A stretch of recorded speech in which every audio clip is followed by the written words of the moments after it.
Let's go Oilers. Let's go Oilers indeed. Wow, that's a throwback logo if I've ever seen a throwback logo entrance. Ladies and gentlemen and ladies, welcome to episode 124, April Review. That's right, ladies and gentlemen, it's a monthly review. It's your April monthly review, where I go through the games that happened in April. There was 6 of them. There was also 6 playoff games that happened in April as well. But I'm not going to touch on that until the next episode, or next video as you want to call it. We'll quickly do a quick rundown of the games they played, and then we'll get into the deep dive. So April 1st, we were at home against Anaheim. Oilers had 2 home games. Sorry, I guess I should put that up there for you guys. Here, I'll fix that right quick. Home 2 times. Away 4 times. Games 6. Playoff teams.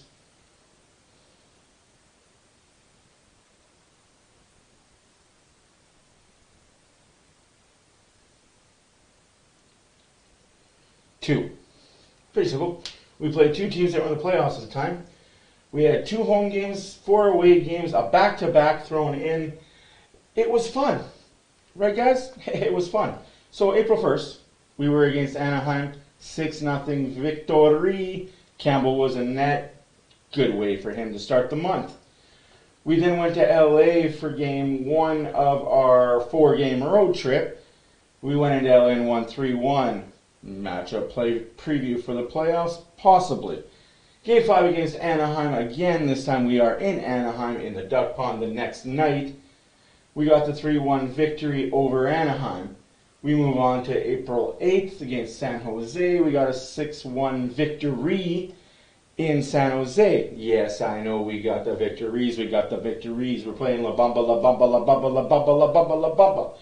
La Bamba several times. We went 6-0 this month for a 9-game winning streak in total, because if you remember, the Oilers ended the month of March on a 3-game stunner, including a shutout victory for Skinner the previous May, I think it was March 29th or 30th. We'll dive into that. We then went into Colorado against the defending Cup champions, which is a possible 3rd-round matchup, and we beat them 2-1. We ended up playing April 13th final home game, fan appreciation night. Those of you that were at the game, you loved it, you liked to see it. 5-2 victory as the Oilers beat the San Jose Sharks to end the month, heading hot into the playoffs. Now, in doing so, the Oilers ended up finishing the season with 50 wins, 23 losses, 9 losses in overtime, for a total of 109 points. You heard me right, 109 points. What was 109 points, you may ask? 109 points was good enough for 2nd in the Pacific Division. 2 points behind Vegas, came down to the very last day. And 2nd in the West. 2 points behind Vegas, came down on the last day. Also, this is worth noting. The Oilers finished 6th in the league. You heard me right. 6th in the league. 6th in the league. Isn't there 32 teams? Sorry. But Matt. Isn't there 32 teams in the league? Yes, there is 32 teams in the league. And the Oilers finished in the top 6 of those 32 teams. But we're just a one-man team, right, Oilers fans? We just have one guy that goes around and scores a bunch of goals and gets a bunch of points. That may be true. That may be true. We got 2 guys that go out and score a bunch of goals and get a lot of points. We may have 3 guys that do that. We may have 4 guys that do that. But we got a whole team of depth. Now I'm going to go through each game individually now as if you didn't know what was about to happen. Because yes, we are now in April. Actually, we are May 1st now as of this recording. so we know who's in and who's out, but I ain't going to act like that. I'm going to act like I'm fresh, brand new. We just finished April 15th.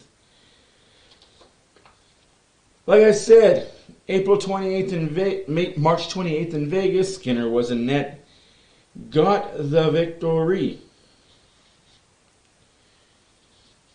That wasn't pretty.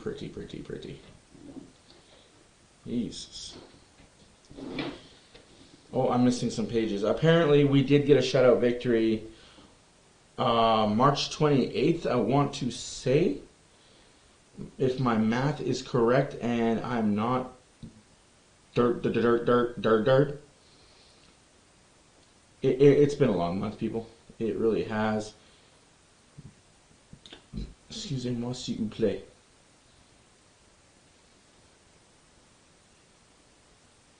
Thank you. Please show up. Yes, we got a 2-0 shutout against the LA Kings. There's those Kings again. And that game happened March 30th. So 2 days prior, the Kings, they got a whooping in LA, 2-0. Should have seen that coming, man. You should have seen that coming in this playoff series. I know we'll get into that. I'm sorry. So, game 1 against Anaheim, April 1st. Campbell was in net, giving Campbell the opportunity. I mean, what's the worst that can happen? He shits the bed and we don't win against Anaheim. Who cares? We're already in the playoffs. We've already clinched a playoff spot. It's just a matter of where we are going to end up and who we play. Oilers start out hot. Oilers start out on fire. Kane takes a PIM. Comper also takes a PIM. There was no goal. No goal on the power play. Then Hyman gets a 1-0 lead. Hyman assisted by Ekholm. That's a new body in the system, right? We have Ekholm in a full April. We've had him since the trade deadline. Can't complain about that acquisition, can we, Oiler fans? Oilers lucky to be up 1. Big save by Campbell to keep it 1-0. And I'm not understating that. If you go back and watch that game against Anaheim, Anaheim could have easily been up to possibly 3 goals on the Oilers before the Oilers can get a sniff. We go along to the second period. Oilers do some more damage. They still work that power play. They still do what they do. And just like that, Draisaitl with a backhand and a beauty, assisted by Kane. Well, what do you know? Kane's got himself a point. After the first period, shots were 17-10. You heard me right, 17-10 for Anaheim. That's one period. Not let that one period distract you from what the ass kicking that happened in the second period, because I am here to tell you, Draisaitl makes it 2-0. And then Nurse makes it 3-0. Career high in goals for Nurse in this game. Congratulations to Darnell Nurse on that one. That goal was unassisted. We're continuing on in the second period. Draisaitl makes it 4-0 on the power play. That's a pretty deadly combination. Assisted by Hyman and McDavid. Anaheim reviewed it for goalie interference. Back on the power play for you. No goal, which is good to see. Still 4-0 Edmonton. Anaheim went on a power play. They didn't score on it. After 2, the Oilers had taken 24 shots in that period. So in total, 34 shots after 2 periods. Anaheim took 9 shots that period. What a change around from period 1 to period 2. Now we move on to the third period. Goal scored by McDavid, assisted by Bouchard and Hopkins. That makes it 5-0. Oilers take a penalty. Anaheim doesn't score. Oilers take another penalty. Anaheim doesn't score. Third period just continues rolling around, rolling on, rolling. Wouldn't you know it? Of course he would do it. Draisaitl, 50th goal on the season, short-handed no less.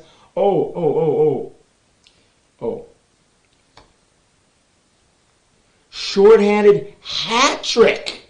That is right, ladies and gentlemen and ladies. A shorthanded hat trick. Damn. 6-0. Oilers career high 150 points. Ekholm gets the assist. Oilers get a late power play. They don't score on it. They really don't need to. Let's play La Bamba, baby. 4 wins in a row. The big 4 wins.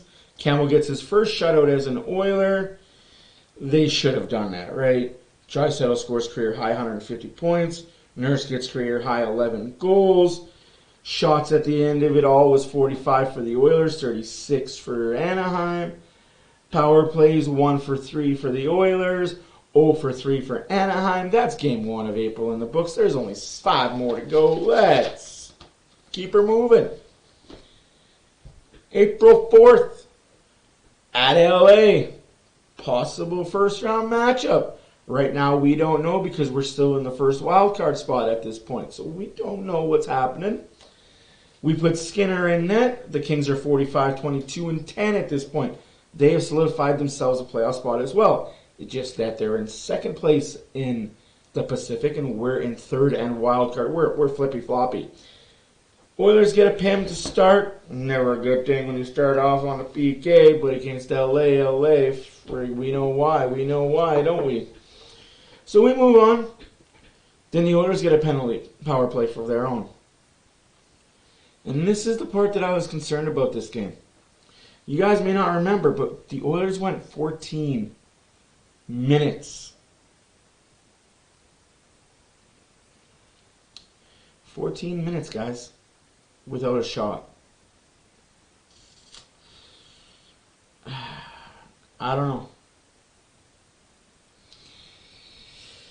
Oilers went 14 minutes without a shot in the first period. Yes, the shots were low in the first period, 3-2 for LA. There was no scoring, obviously, in the first period. When you got no shots, you got no goals. Ugly first period by both teams. Like, you could tell both teams didn't want to get hurt in this game. You could tell that both teams knew playoffs were right around the corner and you didn't want to get hurt. You just knew that they were just going through the motions, as you would say. Second period rolls around. Another penalty for the Oilers. Again, it is what it is, right? And then we had the even up call. Kings got a penalty, so all in all, Kings get one, Oilers get one, Kings get one, Oilers get one. It was a back and forth penalty affair throughout the whole game. Oilers get a goal from Hopkins on the power play, ensuing power play, obviously. Assisted by Draisaitl and Bouchard, 1-0 Oilers. Oilers then take back-to-back penalties. Shots are 17-14 for the Oilers after 2 periods. Up 1-0 after 2. Cannot complain about it. I mean, keep the penalties down. Apparently that was also a theme in the playoffs. Keep the penalties down. It seems like every time we play LA, we can't stay out of the freaking box. For one thing or another, we just have a hard time staying out of the box. We got to fix that for future times playing against LA, I think. Anyways, go along the third period. Wouldn't you know it? Wouldn't you know it? Arvidsson ties the game up 1-1. Oilers then get another power play. I'm not complaining about the power play chances in this one, evidently. Trying to find a good way for this book to be sitting, but apparently I cannot, for the life of me, get the book to sit where I want it to sit. Maybe that'll work. So Arvidsson gets a goal. It's 1-1. We're heading late into the third period. 7:20 left to be exact. Oilers get another power play. Goal scored by Draisaitl. That's right. Oilers are up 2-1. Assists go to McDavid and Hopkins. Cannot complain about that. We get into empty net territory. Darnell Nurse seals the deal. Oilers win 3-1. Play La Bamba Baby. Draisaitl's on a 13-game point streak. It was fun. That was a good playoff matchup. That one was one to look out for and pay attention to. We played the next night in Anaheim, where Campbell was in net. Some were speculating maybe not put Campbell in net. Back-to-back nights, have Skinner play. If Campbell loses, it could be playoff implications. Don't care no how. Oilers get an early power play. Oilers take a late penalty. Nothing happened in the first aside from power play penalty. After the first period, shots were 9-7 in favor of the Oilers. That was it for power plays. That was it for penalties. One each in the first period. It didn't matter. Second period comes out hot. And who is it? Who is it? It is Costin. You beauty of a man. You get your 11th goal of the season, assisted by Janmark. 1-0 Edmonton. And then, just to be the sugar on top in the second period, at 12:46 left in the second period. 12:46 into the second period. Bukestad gets his 17th of the season. Obviously not all of those with the Oilers. Costin comes with the assist, 2-0 Edmonton. Shots are 22-20 for the Oilers. As we expected, the Ducks are not good. This is going to be just roll your lines over. Anaheim in the third period says, ho, wait a minute. Let me put my name in it. 4:56 into the third period. Terry scores, makes it 2-1 for the Oilers. And it's just a bunch of back and forth play. Nothing drastically happened. Neutral zone. Again, Oilers playing not to get hurt. Anaheim playing... They might as well have just said we're going to forfeit the rest of our games. Empty net goal scored by Hyman, make it 3-1, assisted by McDavid and Hopkins. Now, what makes this goal so special is McDavid was looking for Hopkins to get the goal. Why? Yeah, because Hopkins was looking for career point 100. This was also Clem Shady's 100 career game. Gets himself a goal. Memorable night for both Hopkins and Clem. Hopkins and Costin. That's a pretty good name. Costin Hops. Hops and Costs. That's just what I'm thinking of right now. Good game, all in all. Oilers came out with a victory. Make it 6 in a row. Where's that 5s? It's something. I believe that's 5s. Yes. Then we move on to San Jose on April 8th. Skinner's back in the net. Again, we were having debate. Is Campbell going to play? Is he not going to play? What's the deal? How are we going to go about this? Well, we start out hot. And by hot, I mean sizzling hot. Goal scored by Hopkins, assisted by McDavid and Hyman. 1-0. Ooh, no, that was changed. That's right, they changed that to a Janmark goal assisted by Ekholm and Skinner. Whoa, am I reading the wrong sheet? I possibly could be. Oh, yes. Holy... No, I'm reading the right sheet. They played at San Jose twice. So, yes, Hopkins from Hyman and McDavid, 1-0 Oilers. Then Hurdle scores shortly thereafter. By shortly thereafter, I mean like a minute and 10 seconds after. Hurdle scores, makes it 1-1. Later on in the first period, McDavid scores, assisted by Fogle, with a minute and a half left to go in the first period, to be exact. 2-1 Oilers. Oilers take a late PIM. It wasn't a pretty game. Yes, the Oilers came out on top 6-1, but it wasn't pretty. Oilers again playing not to get hurt, and San Jose playing with nothing to lose. Second period rolls around. Hyman gets another goal assisted by Ekholm and Bouchard. make it 3-1. Sharks and Oilers exchange power plays. Oh, but on the Sharks power play, Derek Ryan, how you doing? How's your mother? How's your kids? Boy, oh boy. Shorthanded specialist Derek Ryan gets the goal assisted by Hopkins, makes it 4-1 Oilers. We move on in the third period and goal again, but this time by the unsung. Broberg gets a goal assisted by Draisaitl and Hyman. 5-1 Oilers. Not to be outdone, McDavid decides, hey, I want in on this goal-scoring party again. Let me top it off, make it 6-1. Oilers win 6-1. Shots for total, 36 for the Oilers, 26 for San Jose. Power plays, 1 for the Oilers, 0 for 1, 2 for San Jose, 0 for 2. Play La Bamba, baby. That is 7 wins in a row. Demers, and this is what I really loved about this organization this month.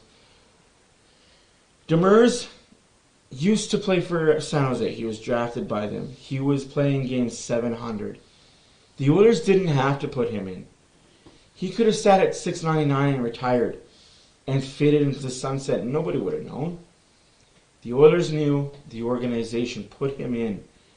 And yeah, he didn't have a pretty game. He gave up the first goal. Like, the hurdle goal was all on him.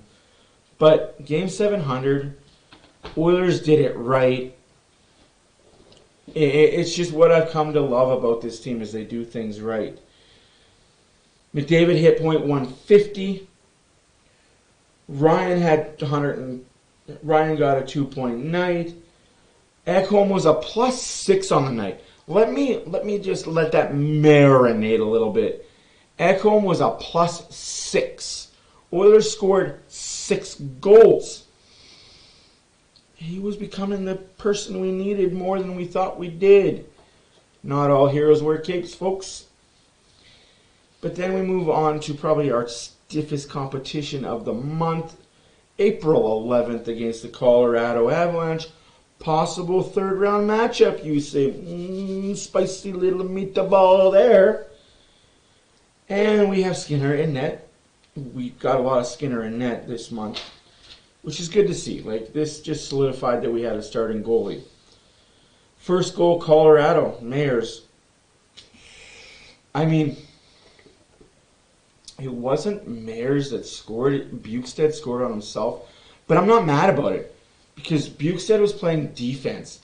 He came back on the back check and swiped the puck. I'm going to say 7 out of 10 times, if Bukestad swipes that puck like that, it goes in the corner or the goalie saves it. But this was that 3 out of 10. It just went through the goalie and it was in the back of the net. All right, we move on. It wasn't that big of a deal. It happens. That's hockey. That's what happens when you play massive forecheck, massive backcheck defense. That's why they say forecheck, backcheck, paycheck. And Bukestad definitely deserves his paychecks. Never fear, though. Never fear. We've got that sniper from the point. We got that unsung hero that we all didn't know had this prowess. Matthias Ekholm. You slap shot beauty. Assisted by McDavid and Fogle. 1-1. We go in the second period, still tied at 1. Nothing solved, nothing done, no damage, nothing. Excuse me. Oilers take a penalty. Oilers get a power play. At the end of 2, shots are 27-17 for the Oilers. There's a lot of give, a lot of take. Nothing going.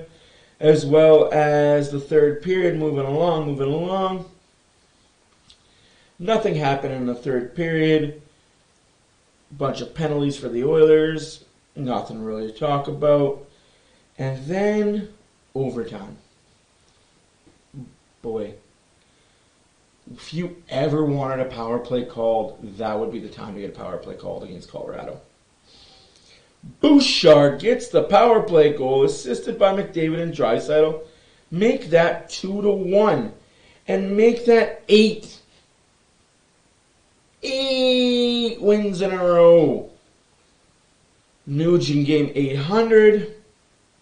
Shots were 40-29 for the Oilers. I will repeat that. Shots were 40-29 for the Oilers, putting an ass-kicking on the Stanley Cup champions, showing them we've changed and we're better than you, and you know it. Skinner gets the win. Oilers went 1 for 3 on the power play. Colorado went 0 for 3 on the power play. Wait, Matthew, you keep saying 0 for 0 for on the power play. Matt, you keep saying 0 for. That is right. You are hearing me correct. LA, 0 for 4 on the power play. Anaheim, 0 for 1. If you're keeping up, that's 0 for 5.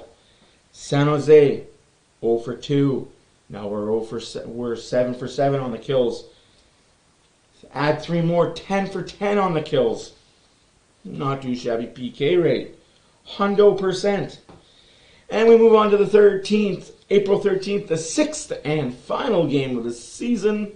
Skinner got put back in net. A lot of debate again. Do you rest Campbell or do you get that 50th win, which has been hard to come by the Oilers?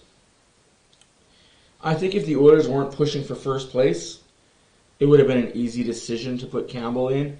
But because if the Oilers won and Vegas lost, Oilers would have taken first place in the division, first place in the conference, and they would have ended up 4th place in the whole entire league. But sad things come to those who wait. Janmark gets the goal to start us off. Ekholm assists. Skinner gets the other assist. We're off and rolling like we're throwing stones in freaking April. 1-0. Oilers get another goal on the power play. Goal scored by Draisaitl, assisted by McDavid and Bouchard. 2-0. San Jose gets a goal. Gregor, hometown kid. If you don't know, Gregor is the nephew of radio personality. 2-1. Oilers after 1. Oilers take a penalty. San Jose took a penalty. Oilers take a penalty. So Oilers are 2 penalties in that first period. Oilers then come out in the second period with goals by Bouchard, assisted by Yamamoto, and Draisaitl. 3-1 Edmonton. Oilers then get another goal. Janmark, assisted by Derek Ryan. 4-1 Edmonton. That is a shorthanded goal. That is impressive that this team scores so many shorthanded goals. San Jose gets a power play late in the second period. They end up scoring on it. Lorentz gets the goal to make it 4-2. Moving on into the third period, San Jose gets a power play again. Oilers get another power play. Nothing really happens. Oilers get a goal late in the period. Kane, assisted by Draisaitl and CC. 5-2 final. Shots were 29-36 for the Oilers. Power plays 1 for 4 was San Jose, 1 for 3 were the Oilers. So not bad. 13 power plays and only giving up 1 goal in the month of April. We take those. Oilers win their 50th game of the season, 9th in a row. Skinner becomes the rookie leader. Rookie wins leader. That's right, rookie wins leader. Franchise record was 29. Skinner broke that. 89th power play goal of the season for the Oilers. Best power play in the league history at 32.4%. Derek Ryan played game 500. Hyman played game 500. Hopkins finished the season with 104 points. Janmark had 10 goals on the season. Oilers did history. This was history-making month. This was a history-making season. What more could be happier that we're rolling on a 9-game winning streak heading into the playoffs, which we were facing the LA Kingerinos. LA Kings were taking on the Edmonton Oilers in round 1. That's it. That's all I got. Thank you guys for listening to the monthly review. Oilers went 6-0. I said they'd go 5-1. BW said they'd go 5-1. He said they'd lose to LA. I said they'd lose to Colorado. They didn't lose to nobody. So for Oilers After Dark, my name is Matt. Thank you for watching. We'll see you in the next video. Bye for now.